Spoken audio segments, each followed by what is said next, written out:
Hey friends, it's Michael Kingswood, and this is The Deep Dive.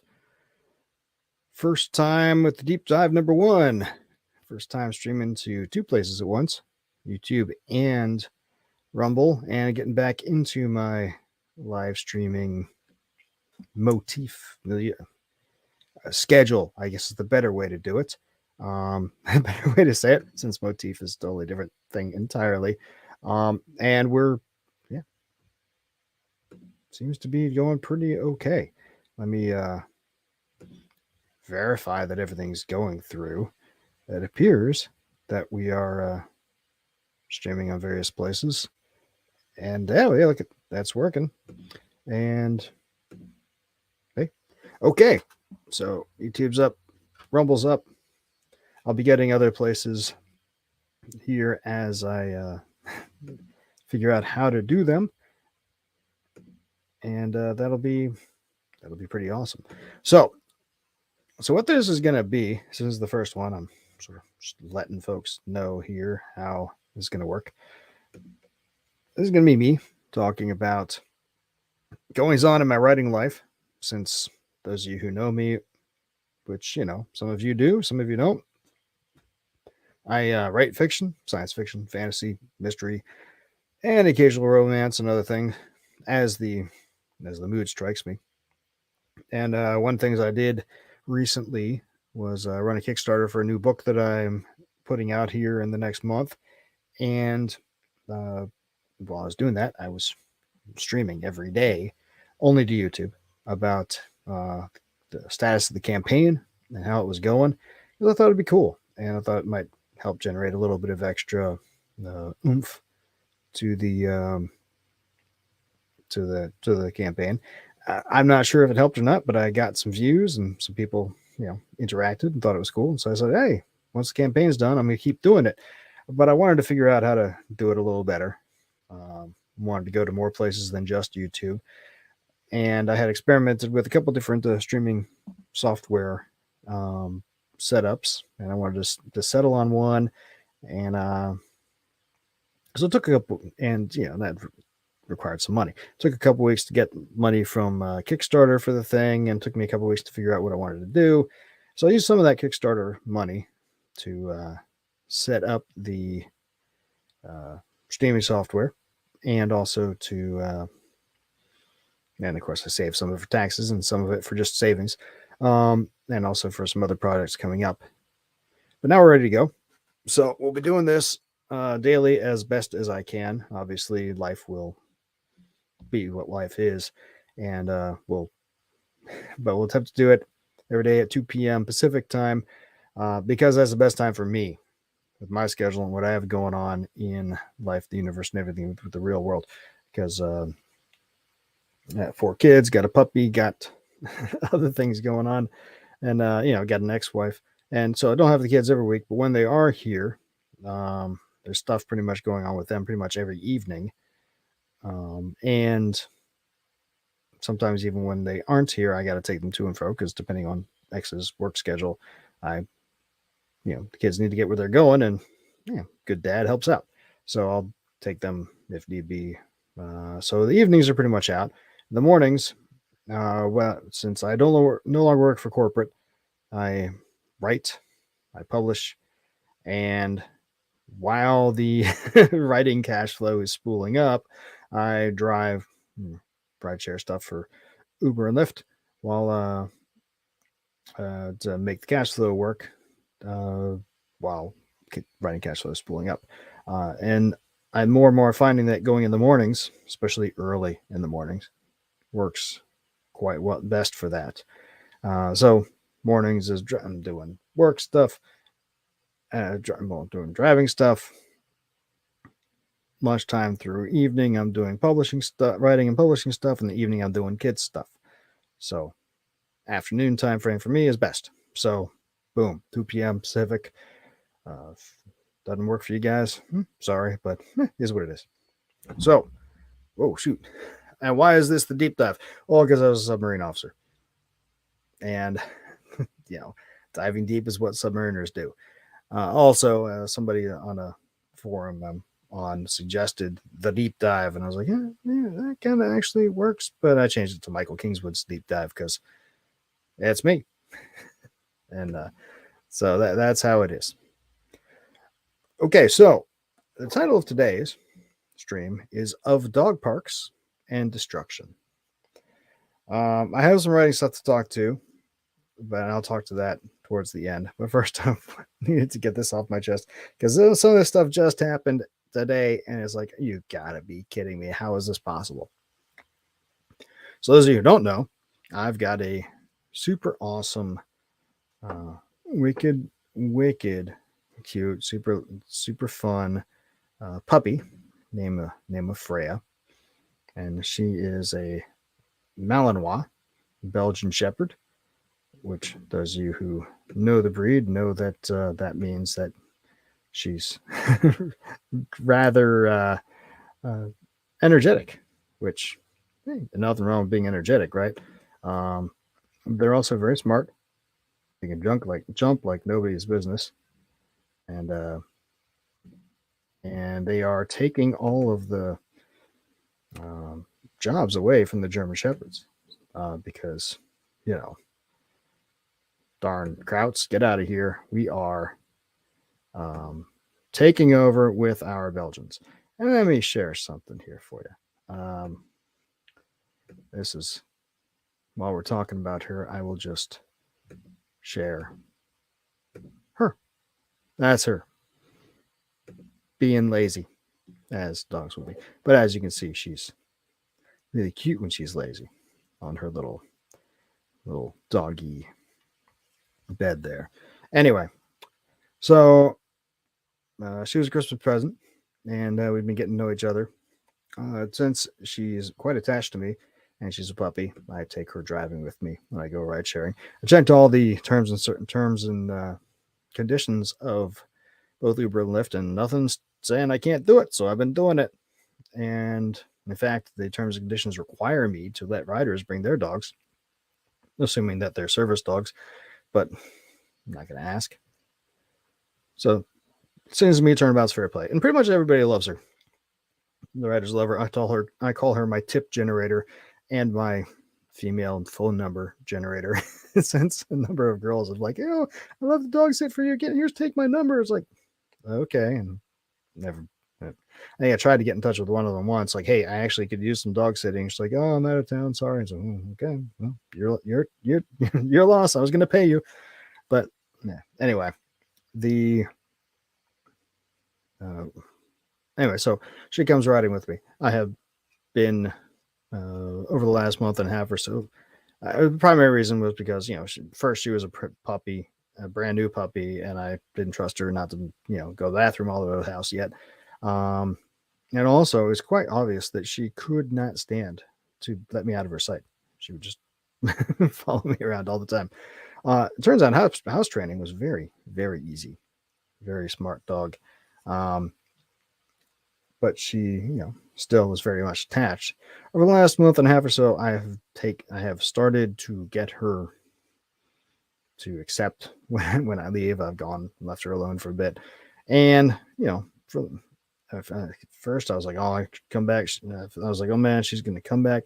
She's gonna have shoot up the couch, or she's gonna get destroyed something, or she's gonna eat my shoes. No, she doesn't eat my shoes. She takes them and uses them as a pillow, which is kind of funny, but is what it is. But now she never really destroyed anything. She would occasionally make a mess, like she would take sticks in from. I leave the back door open so she can go outside if she needed to. She'd bring sticks in from outside and leave stick shavings everywhere. No real destruction until just the last couple of weeks. A week and a half ago, she tumbled the trash can and spread trash everywhere. I was like, okay, we did some chastisement. Loud banging on the trash can, and no, you want to eat this? You can't eat this. Shock, trying to give her a shock so not touch that again. And then, was it this week? No, middle of last week. Yeah, beginning of last week. I went to a writing group meeting at my church. My church has a writing group, and I came back, and she had eaten my Bible. it was ironic. I went to the church meeting at the church, and she came back. She'd eaten my Bible, right? I'm like, she's hungry for the word. Apparently, some people teased me. Well, you named her after a pagan goddess. Names have meanings. Okay, got it. But come on. So for the last week, then the kids came over, and every time I'm not, if I have the kids and I'm driving, I leave them with her with them because she can have more fun that way. But in the last week, no real issues. Okay, so the kids went back to mom's place. I left Freya alone for an hour and a half or so yesterday, and no problem at all. It's like, oh, okay, cool, life is good. Then today went driving this morning. Left at 4 a.m. Finished up at about 10:20. Pulled into the parking lot near the dog park. It's like, all right, your reward's the dog park, and there's a hotel right next to the dog park. It's like, all right, I'm gonna go use the human bathroom before we take the puppy to the dog park. So I go in. A few minutes later, I come out. I don't see anything amiss. I grab her. We go to the dog park for an hour and a half, have a bunch of fun. Hey, cool. Time to go. Leave, come back to the car. And I get in. I'm like, wait a minute. There's a big hunk of plastic sitting on the driver's seat. And my dash cam's gone. And some stuff from the center console is spread all over the floor. I'm like, you little puppy. And for the few minutes I was gone in the hotel, you trashed the car. I'm like, well, where's the dash cam? And what is this big hunk of plastic? And what the hell's going on here? So I'm looking everywhere. I'm like, what is this hunk of plastic? And then I yell at her, right? I mean, try to give her a shock, so not do that again. And then I'm like, where does this go? And I realized this is the plastic cowling for the bottom of my steering column. She ripped the bottom, the cowling off the bottom of my steering column. And I look at it, and I see this. This is the charging plug connector for my dash cam. You see here, this little thing here where it's got all this wire. There's a wire that goes from there to the dash cam. And then I have a USB port, which is nice, where I can plug in my phone. So everything gets charged and it's good. This is jammed in my steering column between the lever that adjusts the steering wheel and this other piece of metal. And that piece of metal is shoved into this little part and is wedged in there so hard that it took me like 2 minutes of trying to wiggle it out to get it out. And the dash cam's nowhere to be seen. I'm like, what in the hell? Puppy, how did you do this? How did you do this? This is insane. So I yell at her. She creeps down into the floorboard and yells some more. And I get the steering column put back together. And I start driving. I'm like, well, we're going home. It's lunchtime. We were going home anyway. We're definitely going home now. And get on the highway. And all of a sudden I look forward and the hood of the car is doing this. I'm like, she popped the hood too. How does a dog pop the hood? So I pull over and get the hood squared away and come back home. And she spent an hour and a half at the dog park. She didn't bother to go to the bathroom. She just go to the bathroom. And I shove her in the house, come back and search the car looking for the dash cam. I can't find the damn thing. The dash cam is gone. Like, this is all that's left of it. Now, there's also a bunch of coins that were in the center console that are gone. I hope Freya didn't eat them, but maybe. I mean, I used a bunch of them to feed the meter outside of the dive park, but it's like there was more coins left, but they're all gone. I guess I'll find out if she passes dimes here in a few days. But the console, I searched the entire car. That dash cam apparently does not exist. I peered down, the gap inside the where the steering column is. Maybe she somehow shoved it down there. It doesn't look like it. There's no rattling like there's something down there. So I don't know where the hell the stash cam went. Maybe when I first got her out of the car, when she left, it bounced out onto the street and I missed it. But that's the only thing I think of that's possible, because I don't know where the hell the damn thing is. I mean, how it's freaking ridiculous. It's actually insane. So I got nothing. I've got nothing. Yeah, so I suppose I'm thinking about it, and I suppose it's possible, maybe that premature on that. I suppose it's possible that maybe while I was at in the dog park at between 10:30 and 11:45 in the morning on Right Sunny Day in San Diego, right at an off ramp from the highway, in broad daylight, in a street that a lot of people walk down and drive down, that somebody tried to break into my car and steal it by taking the cowling off the center console and jamming a dash cam charger in there, and they made off with that and dropping the hood, but not opening it all the way, and then made off with the dash cam. But something tells me that's not what happened. This was all puppy. And so, yeah, of dog parks and destruction, which has nothing to do with writing, but it's like, wow, that was rather impressive. And now I got to buy a new dash cam. I guess I'm going to upgrade while I'm at it. I mean, I got one that was relatively inexpensive just to see how the hell to use it. It just saves locally, and I'm sort of thinking maybe I should find something that I can link with my cell phone or something and do cloud in saving in a cloud somewhere, so that somebody can just take the chip out and suddenly evidence is gone. We'll see what there is available. Anyway, so in the writing world, because that's what you're here for. Yeah, I'm a writer. Of course, you're here for all of me. So in the writing world, a lot of stuff been going on. As I said, the Kickstarter, about the Kickstarter that happened. Money got collected from that this week, and I received it. Good. I decided this time to use a backer kit for the fulfillment.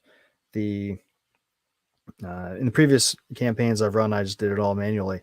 But I like how backer kit works. I like the fact that you can get add-ons and upsells after the fact. Yeah, you basically have people who pledge certain amounts, so you build opportunity to buy more stuff in case they just made their pledge, and then you're like, hey, you know what? I think I would like some more. Give them an opportunity to do that, and hey, that's some more revenue, right? Also, they send the backer kit sends out the emails. Backer kit does all that stuff. It's it makes it easy, and so we'll see how that goes. It was inexpensive, so I'm trying it out, but there's been a bit of a learning curve to get it squared away, and I've been going back and forth with their support people to make sure that I have it right and it's not all jacked up.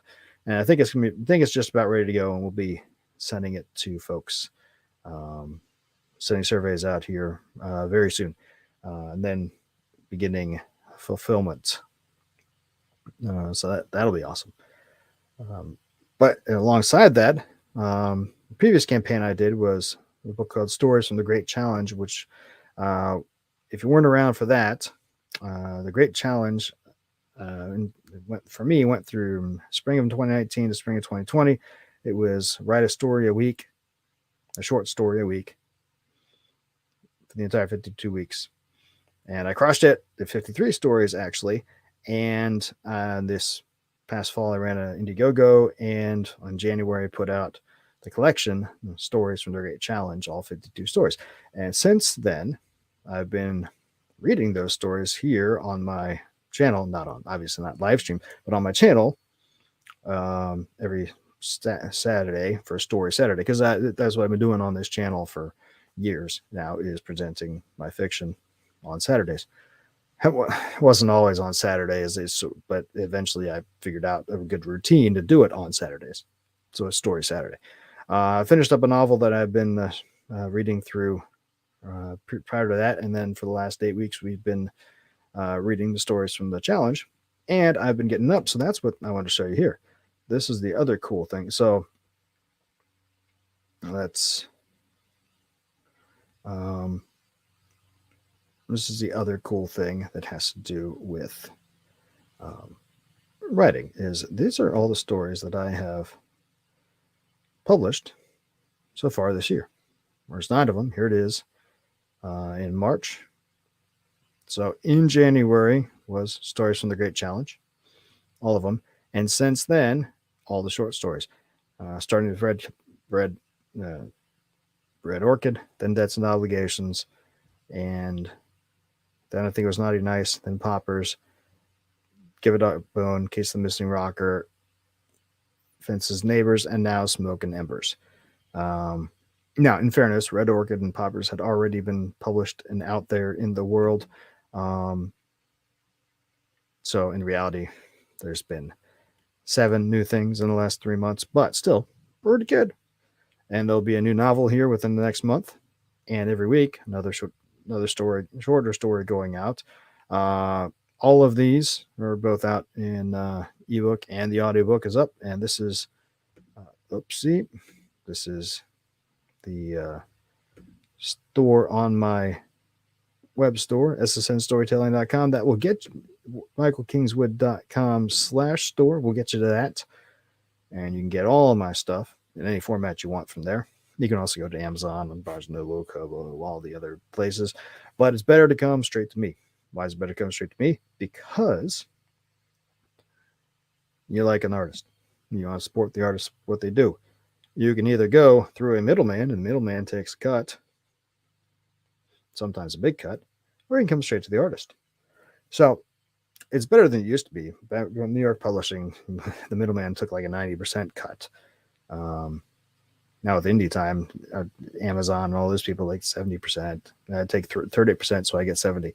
Right, but on the audiobook side, they take a 40, 60, or in ACX Audible's case, 75% cut of the sales price. That's that sort of sucks. You come straight to me. The sales price is lower. B, well, on the audiobook at least, but I get all of it except for the credit card processing fees. Hell, you can pay with crypto. The processing fees are less, if not nothing. Processing fees or whatever the minor fee is to transfer the crypto over. I accept it. So the point is, you like an artist, you want to support them, going straight to them. There's a better way to do that because they get more money. Also, since it's my store, I control it. We set up a direct customer person relationship. You join my newsletter. I can talk to you. You can talk to me. If one of these companies that are doing this, who are all big tech, Silicon Valley type companies, who are at this point very well known for being capricious in the extreme and untrustworthy at absolutely best, they try to pull some chicanery like changing royalty rates or we're not going to let indie guys go anymore, or I don't like that Michael Kingswood guy, he can't come here anymore. Well, we already have a relationship. We can keep doing business. The website is mine. I own it. I own the domain. Boom. I know who you are. I am. We can keep doing business. That's why I have it set up that way. I will obviously keep doing business with Amazon and Google and Barnes & Noble and Kobo and all those guys as long as they let me and as long as things keep selling on there. But I prefer people come straight to me. That's why I show those links preferably. Right. Holy cow. It's been 24 and a half minutes. Talking longer than I thought I was going to this time. Anywho, I think I'm going to call it quits now. Those of you who've tuned in, whether live or after the fact, thanks for sticking with us. Appreciate it. And I come back tomorrow. Tomorrow is cool because it's Saturday. So not only will there be the deep dive, but also you'll get Story Saturday, which we will read again, the next story from Stories from the Great Challenge. If you haven't seen that before, this is the case hardcover edition of that collection. 770 pages of awesome fiction that you really want to you want to buy and you want to read it. Of course, you can just wait for me to read it to you, but that's going to take a year. Story a week. Anyway, so story number 9 is called Hermes Kringle. It is a science fiction story. This is the only story in the collection that is different from the rest. I wrote 53 stories during that time frame, but at publication time, one of them was on hold for publication at another venue, fantasy venue that wants to publish it, and the other one is on hold for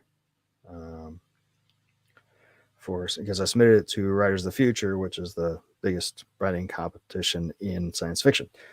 So the story number 9, which was called Lost on Cordon Station, is the one that's off to Writers of the Future, and it is been replaced in this with Hermes Kringle. It's not a cheat because I didn't actually write all the stories, and Hermes Kringle I actually wrote in 2020 after the Great Challenge ended, so it works, but just be aware. Okay, so anyway, come back tomorrow. We'll talk a deep dive, and we'll do the story Saturday, and that'll be great. All right, thanks very much for tuning in. I'll talk to you tomorrow. Until then, don't do anything I wouldn't do.